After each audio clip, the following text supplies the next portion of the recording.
ನಮಸ್ಕಾರ. ನಾನು ವೆಂಕಟಾಚಲಪತಿ ಅಂತ ಅಡ್ವೊಕೇಟು.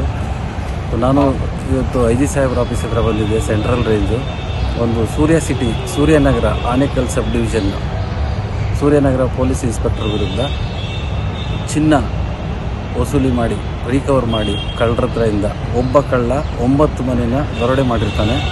ಆ 9 ಜನರದ್ದು ಚಿನ್ನ ಸುಮಾರು 1.5 ಇಂದ 2 kg ಚಿನ್ನನ ರಿಕವರಿ ಮಾಡಿ, ಆ ರಿಕವರಿ ಮಾಡೋಂಥ ಸಂದರ್ಭದಲ್ಲಿ ರಿಕವರರ್ಸ್ನ ಒಂದು ಪ್ರೈವೇಟ್ ಲಾಡ್ಜಲ್ಲಿ ಇಟ್ಕೊಂಡು ಅವ್ರ ಹತ್ರ ಎಲ್ಲ ಕಂಪ್ಲೀಟ್ ಚಿನ್ನನ ರಿಕವರ್ ಮಾಡಿ ಬರೀ 295 ಗ್ರಾಮ್ ಚಿನ್ನನ ಮಾತ್ರ ಅಧಿಕೃತವಾಗಿ ತೋರಿಸಿದ್ದಾರೆ.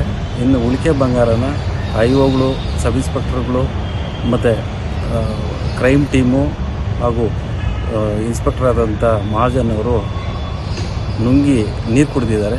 ಈ ಸಂಬಂಧ ನಾನಿವತ್ತು IG ಸಾಹೇಬ್ರ ಹತ್ರ ಕಂಪ್ಲೇಂಟ್ ಮಾಡಿದ್ದೀನಿ. ಸೊ ಕ್ರಮ ತಗೊಳ್ತೀನಿ ಅಂತ ಹೇಳಿದ್ದಾರೆ. ಆಲ್ರೆಡಿ ASP ನಾಗರಾಜ್ ಸಾಹೇಬ್ರಿಗೂ ಹೇಳಿದ್ದಾರೆ. ಅವರು ಆಲ್ರೆಡಿ ಮೋಹನ್ ಸಾಹೇಬ್ರಿಗೆ DSP ಅವರಿಗೆ ಮಾತಾಡಿದ್ದಾರೆ. ಕ್ರಮ ತಗೊಳ್ತಾರೆ ಅನ್ನೋ ನಂಬಿಕೆ ಇದೆ. Thank you.